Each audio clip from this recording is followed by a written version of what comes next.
Como sé que aquí lo cortas y pones solo las cosas de Sarai, voy a beber de una cerveza, ¿eh? No me pongo a bailar ahí para nada. ¿Qué nos traes hoy, Sarai? Pues mira, me quedé pensando en lo que dijiste la semana pasada. Eso de que la mazmorra estaba perdiendo adeptos en YouTube y tal. Y decidí ponerme las pilas. Currarme un poco más el tema de hoy. No hay nada No hay nada como como un mover en tironcillo de la oreja. silla, ¿eh? No hay nada como pisarle el hillito.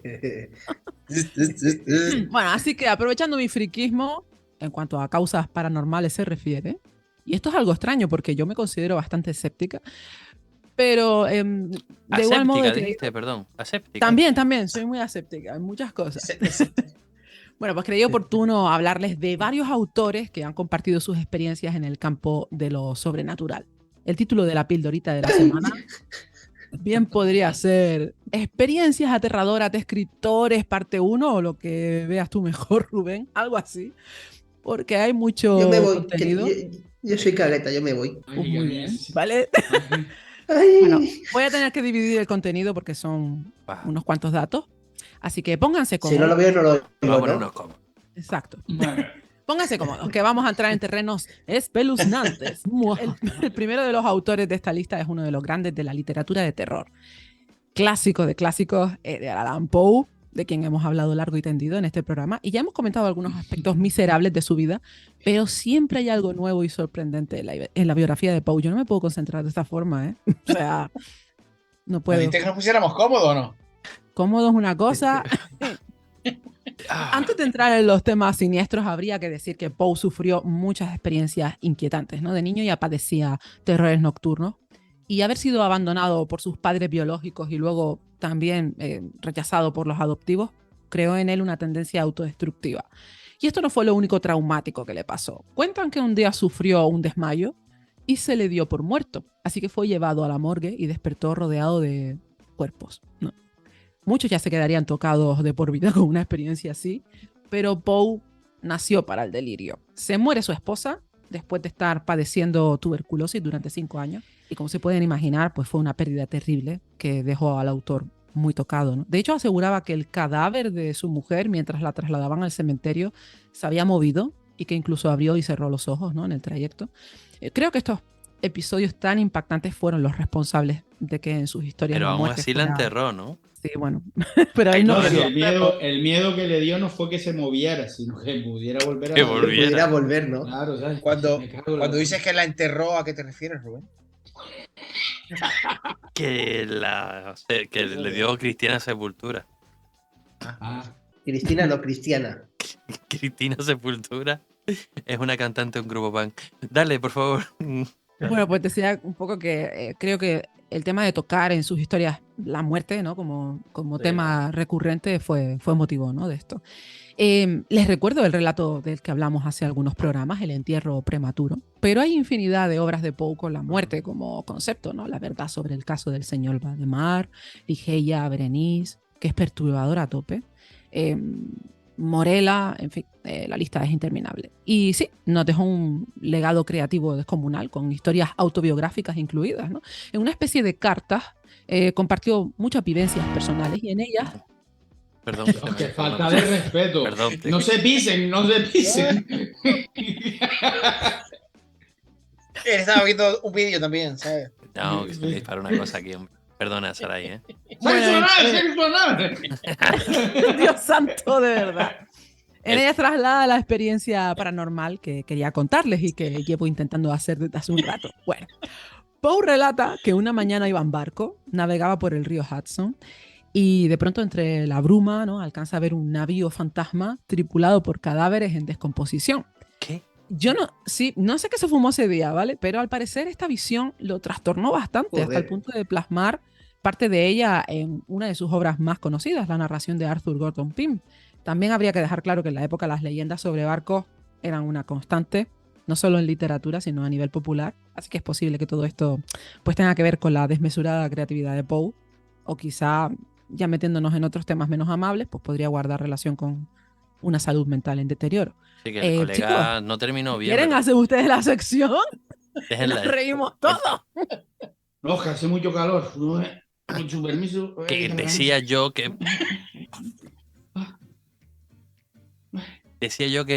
Poe, no Poe este el que estamos viendo ahora, que es el muñeco gordito sin forma, ese que tal, Edgar Allan Poe. No este Poe, sino Edgar. Hostia, Que ¿qué pasó? no terminó Qué muy calor, bien tío. de la perola, ¿verdad? No, Terminó la verdad chungo es que, fatal. es que sí, él se traumatizó mucho, ¿no? Con la pérdida de su esposa Virginia. Y como que no terminó de remontar después, ¿no? Pero incluso el médico que lo Cabrón, Carlos, atendía estaba antes de mirando morir, el tiempo y me lo veo. Estoy acalorado. repito, el médico que lo atendía hizo declaraciones en plan que este tío, que nunca había visto a nadie estar tan cagado, ¿no? Tan ido, ¿no? Él ido. estaba muy ido cuando lo pillaron y no sé, no se sabe muy bien tampoco en qué condiciones falleció. No se descarta el envenenamiento, miles de cosas. ¿Pero el tío se drogaba? Tío, porque es que las A ver, cosas es que que cuentan eran hay súper dos, locas. hay dos tendencias. Hay una tendencia que es la de pensar que él efectivamente se convirtió en un alcohólico y un drogadicto y que, Cosa que yo admiro. bueno, que lo pillaron ya pues en un estado deplorable. Pero luego están los coetáneos, amigos suyos de entonces, que dicen que fue una estrategia para manchar su reputación, Ah, vale, que fue que se lo porque él inventó la era, peña para es que decir él que era el tío crítico no. literario y dio bastante tralla al parecer. Entonces parece que por escrito algunos escritores de esa época pues dijeron que podían haber sido todos esos comentarios producto de la envidia o de intentar Para vengarse, ¿no? intentar dejarlo con Como le podría pasar a Carlos, ¿no? Que se pone a criticar cosas de los demás. ¿Sí? las cosas de los demás y después le cogemos manía. Ahora ¿no? te digo Pero una cosa, para como manchar se mi pase la reputación, cerveza nada más. fría por los pezones, te juro que le corto el vídeo. No puedo porque ahora mismo rajo la lata. Esto, esto es como un diamante en bruto. Sara, y deja el diamantito en bruto. Y continúo, Continúa, por si favor. quieren, si no, pues, vamos a cambiar de autor. Turno de Shirley Jackson. Yo creo que no les he hablado de ella, es posible, ¿no? Tendría que poner manos a la obra, ¿no? Y Del dedicarle hermano hemos hablado. Sí, de su hermano Michael, Michael. ¿no? Bueno. De Marco. De Michael. Bueno, Shirley Jackson, conocida por su aporte a la literatura de horror psicológico, ha escrito cosas impresionantes como La mansión de Hill House, Sombras de la hierba alta, El reloj de sol o La lotería, que es un relato brutal. En cuanto a sus orígenes, ¿podemos decir que esta autora no tuvo una infancia fácil? Oye, de verdad, chicos, yo Perdona, no es que puedo. acabo de leer una cosa, entonces, ¿sabes? Es que no pasa. puedo, tío. A mí es que con Sombras de la hierba alta me llevó a otro sitio, pero Sí, te transportó, ¿no? Bueno, Me- no me- hizo gracia dos cosas distintas, porque aquí ponen, Si, si no, quieres que se si te no vean, quieres que la Carlos, ilusión se pierda, Carlos, si córtate quieres la que se hierba. te vean los pezones, No sé, tienes, siempre. Carlos, escúchame, nos dicen por aquí, dice que nos por banean la respeto cuenta, a mi Carlos, compañera Sarai, que te pongas la camiseta que me banean la cuenta. por- Dice que si quieres que se te vean los pezones te tienes que poner de pie en la silla. voy a ponerme la camiseta, pero por respeto a mi compañera. Y toda esta mierda la voy a tener que Estoy editar cómodo, para hace el puto calor aquí. YouTube. Todo esto te lo está haciendo porque como sabe que le vas a remontar como tu sección le va a remontar la suya, está todo de envidioso. Y encima con una camiseta barata de la caja de ahorro. Yo no lo sé.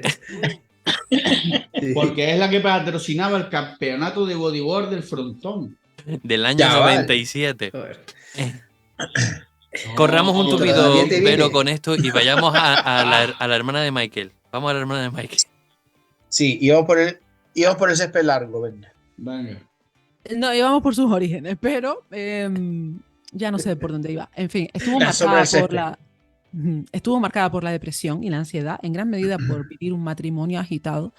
Y la he querido incluir en esta lista porque ella aseguró haber visto fantasmas en su casa y que estas experiencias pues, la inspiraron para escribir algunas de sus obras, como La maldición de Hill House. En la década de los 60, Shirley se muda junto a su familia a una casa aislada en el campo. La propia autora la describe como maravillosamente vieja y sombría. Y ya desde el principio se dio cuenta de que algo no iba muy bien allí, ¿no? Llegó a decir que no se sentía bien recibida y eran frecuentes algunas manifestaciones raras, como puertas que se abrían y se cerraban solas, ruidos extraños en las escaleras, la sensación de estar siendo vigilada constantemente. Sin embargo, la experiencia más aterradora que vivió en la casa fue estando en el sótano, mientras intentaba arreglar la lavadora, ¿no? Sintió que alguien estaba allí, observándola en silencio, y cuando se dio la vuelta, vio a una figura con la cabeza inclinada que la miraba fijamente. Y entiéndase inclinada como algo antinatural, casi como si tuviera el cuello roto. Por supuesto, salió corriendo y jamás volvió a La entrar madre del sola al rey. sótano. Y No, no sé si han visto La Maldición de Hill House. ¿Han visto la Es que me serie? suena haber visto las pelis. el Tiene oso poco- polar que Tiene poco que ver con la novela, ¿vale? O sea, algún aspecto que otro. Pero creo que está más ambientada en las memorias de Shirley respecto a cómo vivió ella Vale. en su propia casa. Claro, Porque esta aquí el figura- chiste de no, yo lo que me leí fue el libro, no pega. No porque- No. Ok, un libro, ¿no? Claro. Bueno, ella no era la única en sufrir estas visiones. Al parecer, su hija pequeña también había visto a una mujer en la escalera que arrastraba los pies sobre los peldaños como si no pudiera con el peso de las piernas. Pero aún así la familia continuó viviendo allí hasta el fin de sus días. Yo no sé, yo creo que hubiera echado a correr y desde entonces no había parado, ¿no? Bueno, seguimos con un grande dentro del terror sobrenatural. Algernon Blackwood. Gracias a él podemos disfrutar de obras como La Casa Vacía, El Wendigo, Los Sauces, John Silence, Perdona, Sara, y entre otras. repite el nombre del tipo que no me enteré de nada. Algernon Algernon. Algernon. No. A-L-G-R-N-O-N. Algernon Blackwood. Vaya nombrecito que tenía el colega. Yo tenía pensé un que estaba nombre. repitiendo el almuerzo. Pensé que estaba repitiendo el almuerzo.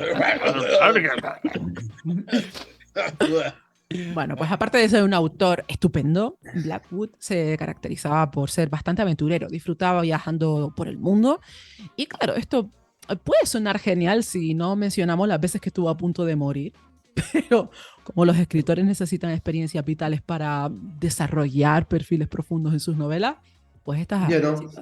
no, ¿verdad? Estas situaciones lo ayudaron en gran parte a escribir algunos de sus trabajos. Una de sus anécdotas más notables incluye una cabaña en el bosque, en el este de Europa, y él asegura haber sentido una presencia sobrenatural que lo acosó toda la noche. Esto lo aterrorizó de tal forma que lo inspiró para escribir la historia de los sauces, de Willows, en su título original. Esta obra se centra en la experiencia de dos viajeros que se encuentran en una isla fluvial que está llenita de espíritus malignos, pero esta no fue la única vez que Blackwood tuvo que enfrentar la presencia de seres de otro mundo, por llamarlos de algún modo. En un viaje a Canadá, conoció a un grupo de nativos americanos que se dedicaban a hacer rituales para invocar a los espíritus.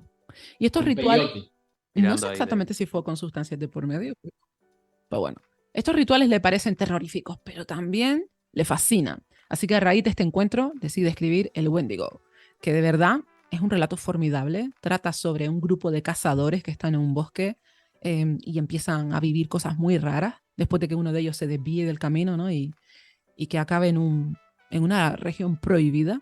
En ese trayecto por el bosque comienzan a escucharse aullidos tremendos. Bueno, la verdad es que Hostia, creo ¿está que no voy ambientada a en Canadá? contarles más acerca de esta historia. ¿Está ambientada en Canadá? Sí, Es que Carlos, ¿Te acuerdas con Martín, tío? Martín nos contó una Martín, historia tío. sobre un tipo que creo que nunca ¿No más te acuerdas apareció. de eso? Eso, Era en un sitio que pertenecía a indígenas americanos, ¿no? exactamente, Ujú. en Canadá. bueno, el Wendigo Y- es una historia que ha inspirado a muchos relatos también, porque de hecho Cementerio de Animales de Stephen King tiene algunas escenas que evocan un poco esto, ¿no? A la novela de Blackwood. Así que, bueno, un día les hablo de ella si quieren. Es muy interesante. Guay. Un Estaba martes, intentando sí. recordar cómo se llamaba la Un movida martes. de lo de Martín, pero no me acuerdo. Que busquen en YouTube, un ¿sabes? La momento. historia de Martín. Y dale. Bueno, y Le como das para les, atrás ahí. como les está pareciendo apasionante el tema y los veo atentos y demás, voy a terminar, ¿vale? Me gustaría hablarles de otro británico muy especial, el gran Arthur Conan Doyle, que todos conocemos a este Menuda autor por perra, su personaje de Conan Sherlock Holmes. Doyle. Escribió obras tan estupendas como El sabueso de los Baskerville, El parásito o El mundo perdido, novela de la que Michael Crichton tomó inspiración. Pero lo que quizá no sabe la mayoría es que Conan Doyle sentía un profundo interés por el mundo paranormal, creía firmemente en el espiritismo y la comunicación con los muertos, ¿no? En 1887, mientras se encontraba haciendo una sesión espiritista con unos amigos, atendió a una presencia del más allá Y dice que tenía que serlo porque la figura era etérea y brillaba. Esas fueron sus palabras al describirla, ¿no? También señaló que la temperatura del cuarto descendió bruscamente.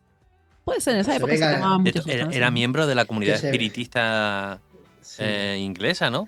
Sí. sí, sí. Conan Doyle. Mm. Bueno, Se otra hacía frío que experiencia, se venga aquí, jodido, que yo estoy congelado.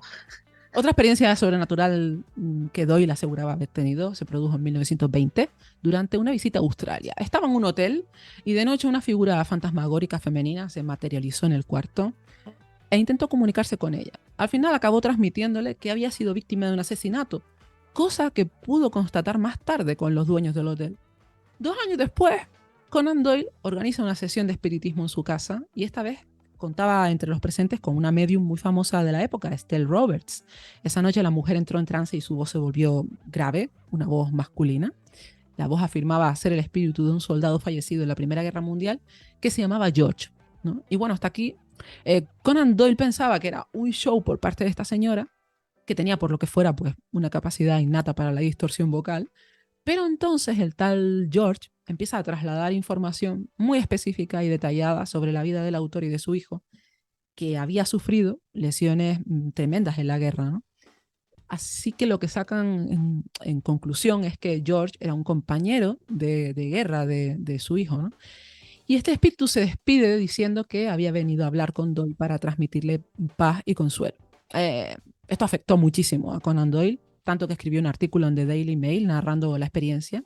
Y el artículo en cuestión generó gran polémica entre los defensores del mundo paranormal por un lado y sujetos con cierto criterio por otro. Se acusó al escritor de ser pues, ridículamente crédulo, ¿no? Muchos de sus seguidores reprochaban que, bueno, pues que un tipo de su inteligencia no hubiera sido capaz de percibir el engaño de un farsante, pero pues siempre se mantuvo firme en sus creencias y defendió hasta su muerte que a aquel momento le había trasladado la tranquilidad que su vida necesitaba, ¿no? Bueno, suficiente terror por hoy. La semana que viene traeremos la segunda parte. No sé si lo haré finalmente porque no veo que genere demasiado interés. No, interés Así genera. que Lo que ya. pasa es que te putean. Interés genera. Sí. Espectacular. ¡A comisaría! ¡A